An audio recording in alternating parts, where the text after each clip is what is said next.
And welcome back for another episode of Thursdays with Charlie. It's number 83, and we're the 30th of December 2021. The last show of 2021. We've gone through the whole year. New Year's Eve is just one day away, and the new year is just 2 days away. Quick reminder, we did schedule the Christmas party for next year, 2022. Keep Friday, December the 9th, 2022 wide open. We're going to have a wonderful party that day.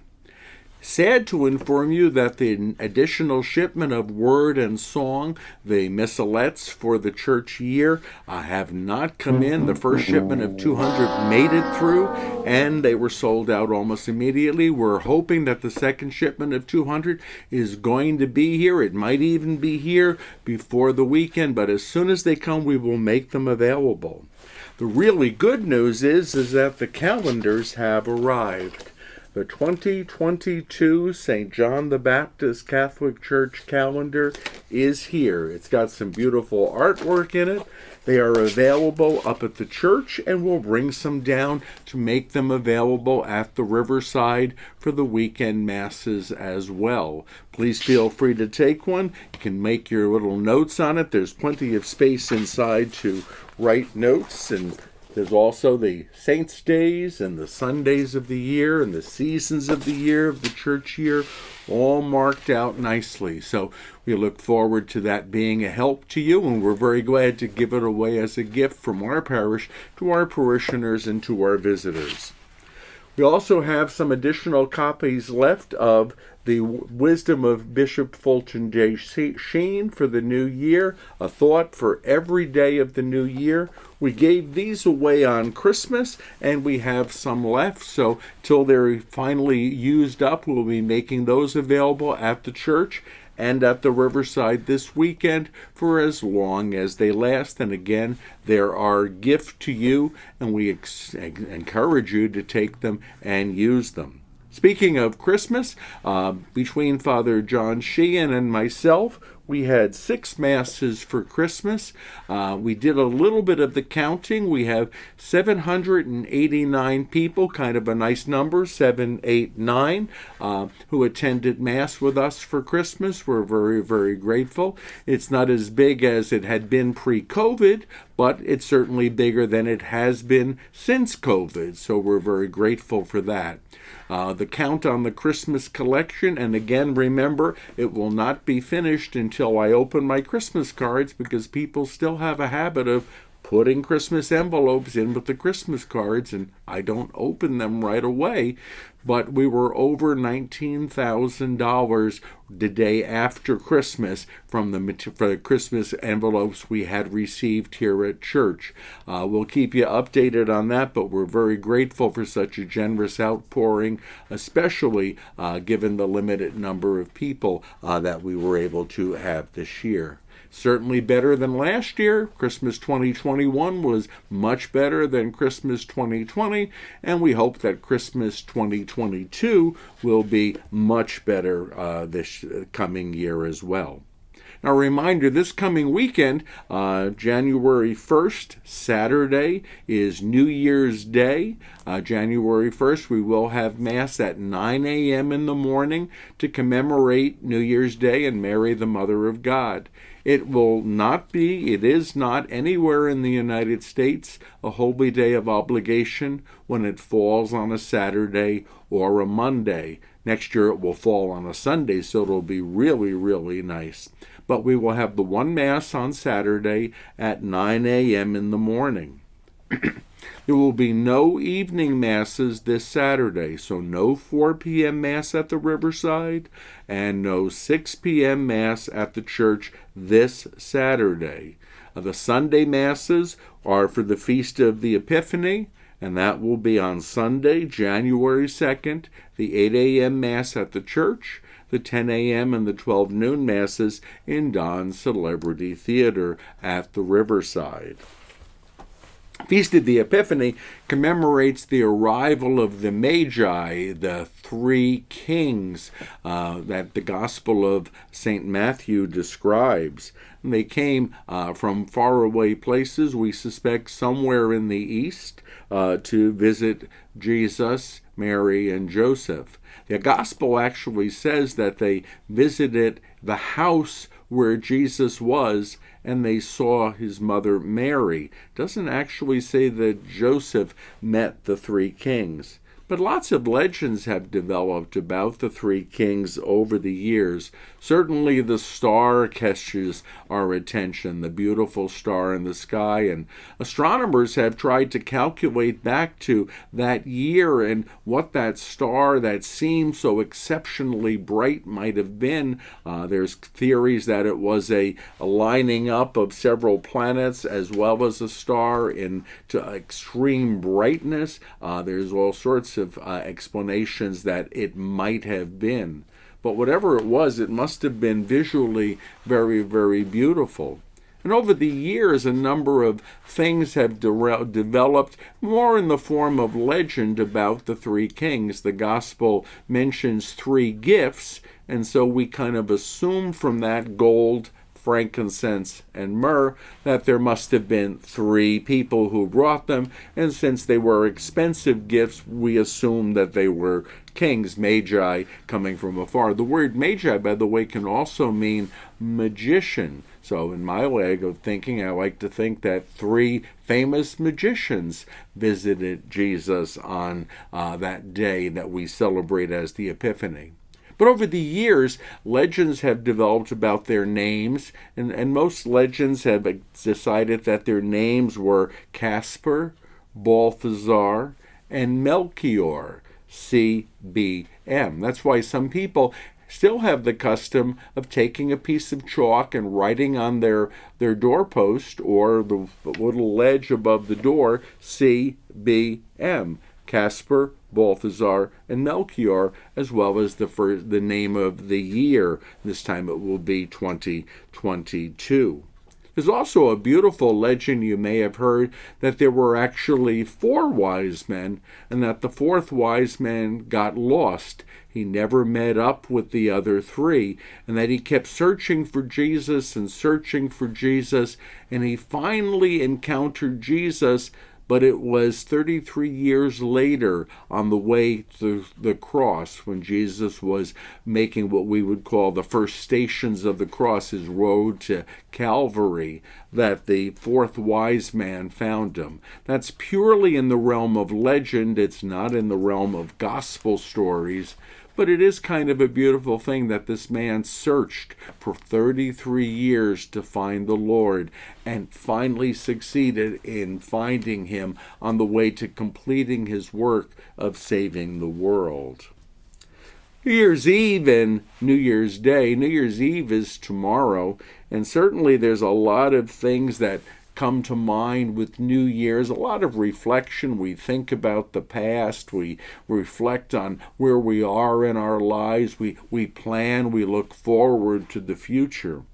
For my own childhood, New Year's Eve was always a family party. My family did not go out to celebrate New Year's. We would stay home. The adults would have a big party upstairs, and all of us kids would be downstairs in the basement, and we would play the game of Risk. That was the game of choice in my neighborhood when I was growing up. We would play Risk for hours and hours. I'm not sure if Risk or any board game is as popular anymore as it once was, but certainly it kept us busy. And then we would all go upstairs with the adults to watch the ball drop on Times Square. And the most common person we would watch that would to see Dick Clark from American Bandstand. That was always the key figure on New Year's Eve. We would watch that ball drop. And then the first food of the new year, or certainly one of the last foods of the old year, was my mother's appetizer of anchovies curled up on Ritz crackers. A very salty little fish. And we would each get to try one, the kids, and we'd go back downstairs and we'd have our potato chips and stuff like that with sodas and all our snacks. But the anchovies on the Ritz crackers were my favorite, and you get one on New Year's Eve because the adults had the rest of them. I wanted them so badly that one year my mother, and I think I've told you this before, she went out and got me a whole can of anchovies and a whole box of Ritz crackers for my birthday, which is January the 19th. And I decided that I would enjoy them, and I opened the can of anchovies, and I opened the box of Ritz crackers, and I ate the whole can of anchovies at once. I was so sick afterwards that I never wanted to look at an anchovy again, or even a Ritz cracker. It just brought to mind too many memories of overeating on them. But years later, I am back liking both anchovies and Ritz crackers, but now in moderation. And I think that's a good way of doing it, just in moderation, having some of them. But I still remember those New Year's Eves at home in our home in North Arlington, New Jersey. The parents upstairs, the kids downstairs, the game of Risk, the one anchovy on a Ritz cracker that we would try, and the dropping of the ball and Dick Clark on New Year's Eve. So many wonderful, wonderful memories. And even though we were within sight of New York City, I never really wanted to be over in New York City on New Year's Eve. It was just never something I wanted to do because I kept thinking about how difficult it would be to get home after being out there with all those people and being so cold and standing up for all that time. So never did go over to New York City for the dropping of the ball on New Year's Eve. Although we did watch it on TV, that was certainly something we looked forward to. And the first food or drink of the new year was always something special. Even as an adult now, I kind of consider that I want to put aside something special to have on New Year's as my first food or my first drink. First drink tends to be champagne. I just associate that with the new year. And my first food in adult days usually tends to be a piece of fruitcake or a peep, one of those famous holiday decorated peeps. January 1st, the first day of the new year, does have some interesting historical associations. Just like to go over some of them in case you haven't heard these before. In the year 44 BC of our reckoning of time, 44 years BC before Christ, the Julian calendar was adopted, and Julius Caesar certainly had a lot to do with it, so much so that his name is associated with it. In 1 AD, January 1st of the first year of the Christian era, we celebrate that was 1 AD. We call that AD because it stands for the Latin Anno Domini, in the year of the Lord. And so we date those years from Jesus' birth. 1 AD would be the first year of the Christian calendar. In 404 AD, the last gladiatorial combat took place, the last of the gladiators meeting in the arenas of Rome to fight it out, and that died out in 404. That was the last of the gladiatorial combats. In 1622, on January 1st, the Pope adopted the Gregorian calendar, and so the new year became the 1st of January. In 1622, we adopted that in the Christian world. In 1673, just on January 1st, it happened that mail delivery started between the U.S. cities of Boston and New York. Of course, we weren't the United States yet. We were the colonies, but they adopted a mail system between the two major cities in 1673 on January 1st. In 1772, on January 1st, the first traveler's checks were issued. I'm not sure if anybody even thinks about using or if they're even available anymore. I can remember years ago when I would travel, I would convert my money to traveler's checks so that they'd be usable anywhere I went. But I don't even bother doing that anymore, and I'm not sure if they're available anymore. In 1797, Albany became the capital of New York State, and it became the capital following New York City. If you want to do some interesting research on the internet, you might look at how many capital cities New York State has had over the years. Albany replaced New York City, but New York City was not the first capital either. There were a number of cities that vied for that. Be an interesting internet search. In 1862, on January 1st, the U.S. imposed the first national income tax, first federal income tax. That goes back to 1862.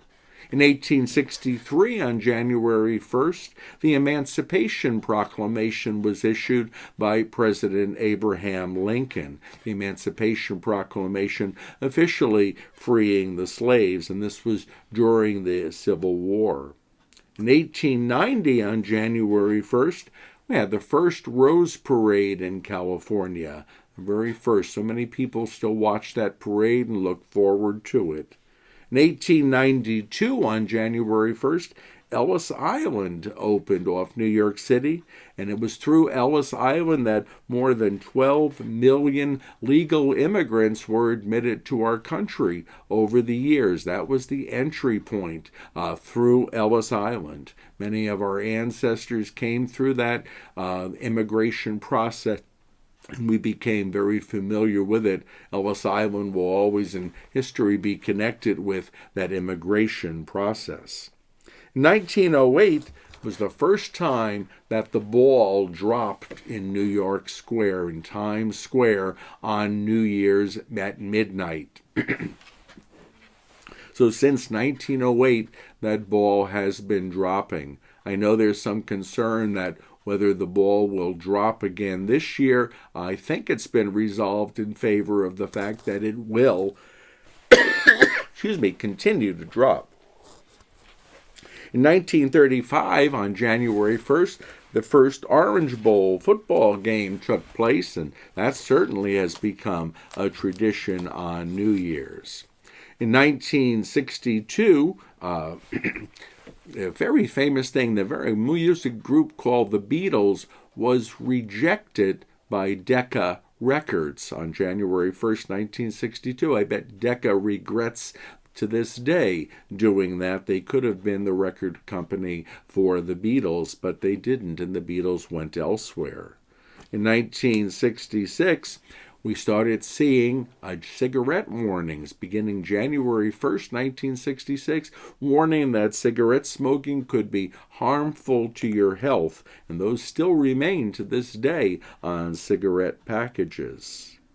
In 2000, we had January 1st was the first day of the new millennium. We won't be seeing that again, the first day of a new millennium, until January 1st in the year 3000. And a little local thing, on January 1st, 2020, the Diocese of Las Vegas, of which we are a part here in Laughlin, began the celebration of its 25th anniversary year.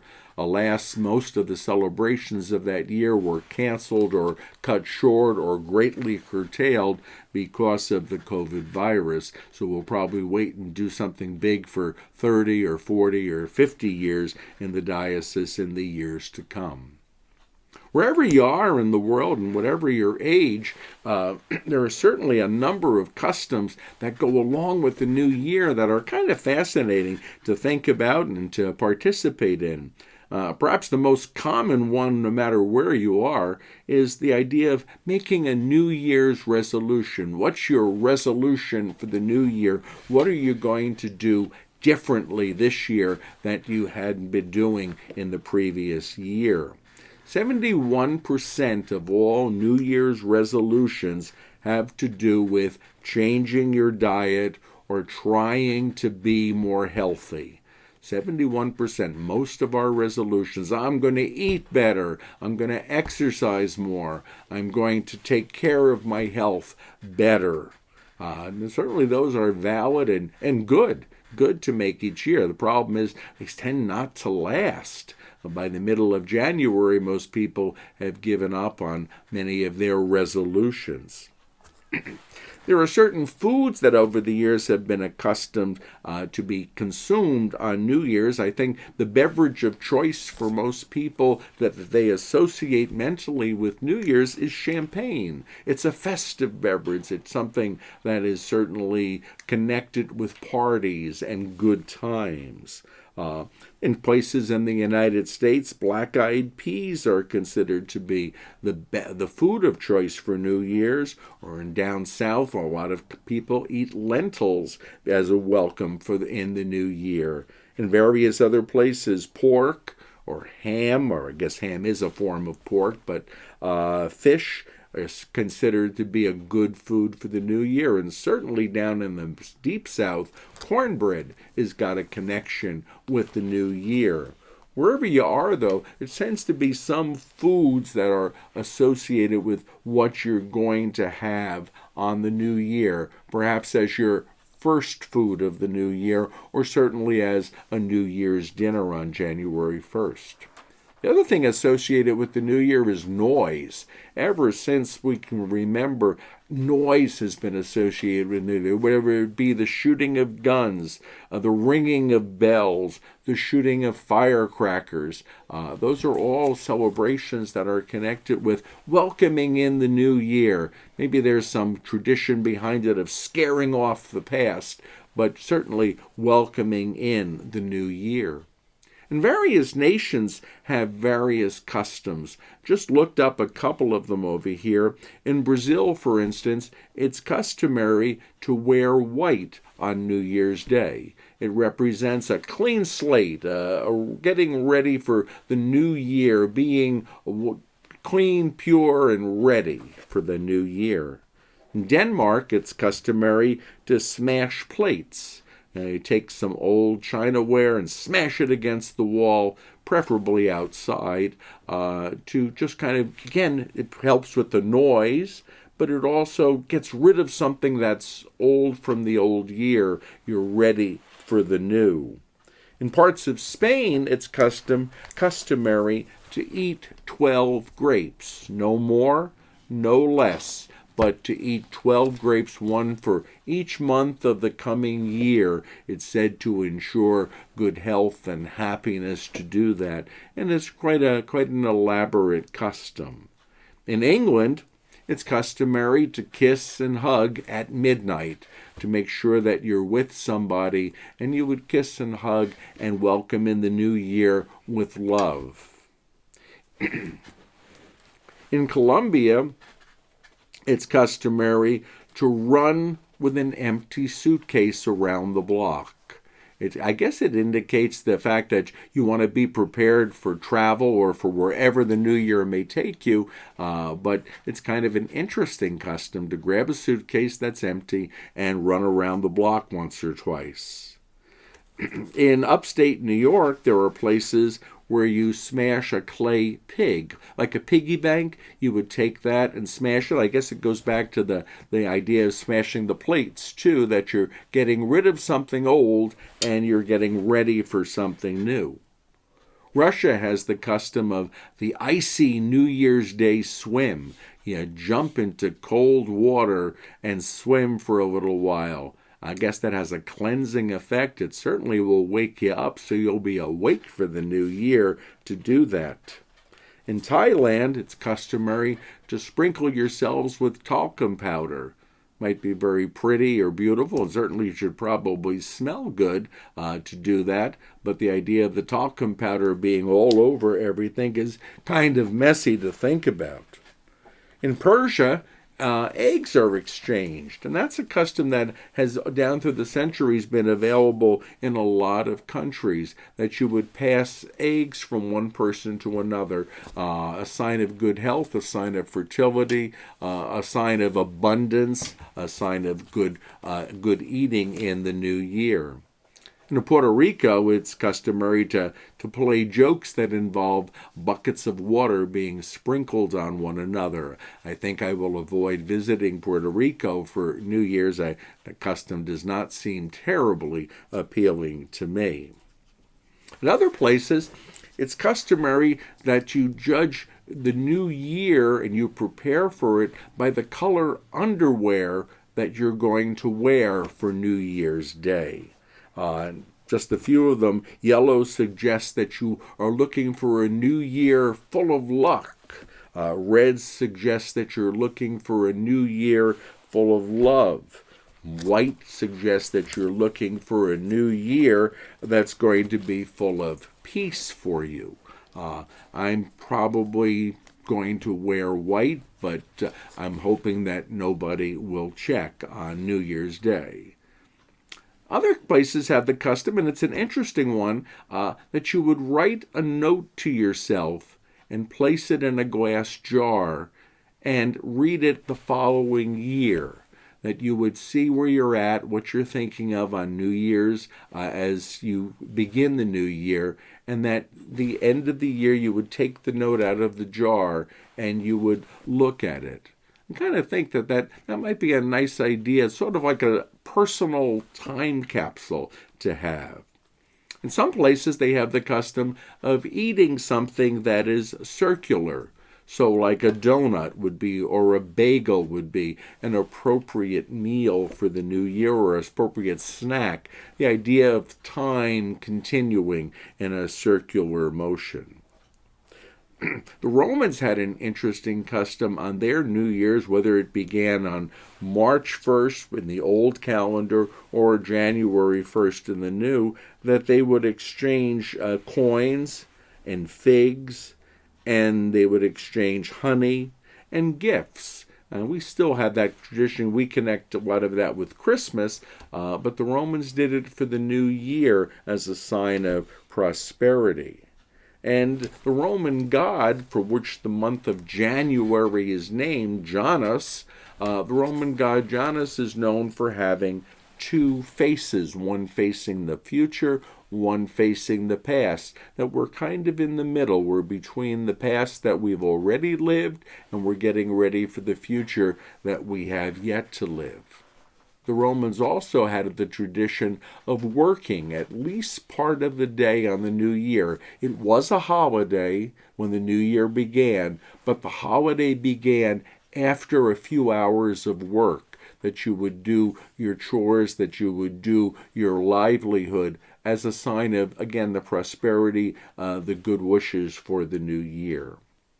Liturgically, January 1st has always meant something significant in our Christian tradition in our Catholic Church. New Year's Day is 8 days after we celebrate the birth of Christ. And in the Jewish tradition, that would have been the day for the circumcision of Jesus as a Jewish male. It would have been a religious feast for any Jewish male 8 days after the birth. So January 1st would be 8 days after the 25th of December. We connect the two celebrations.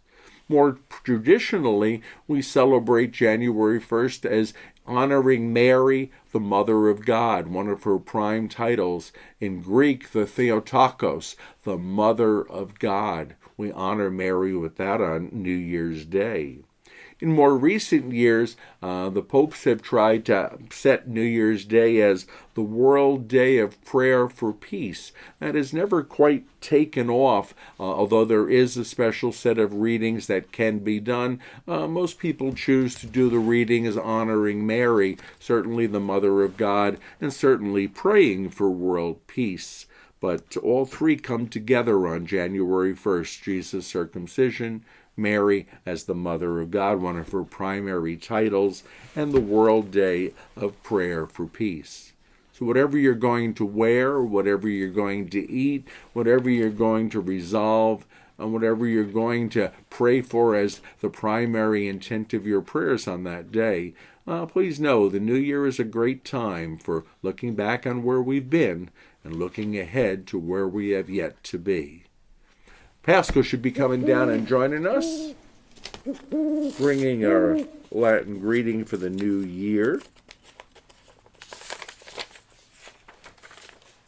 And Felix sit annus novus is the greeting for the new year. May the new year be happy.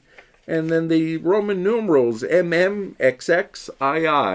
Don't know how to quite say them in Latin, but MMXXII is 2022. It is our new year. We look forward to it, and we look forward to seeing you many times in the new year, both in person here at church and, of course, with Thursdays with Charlie. God bless and have a happy new year.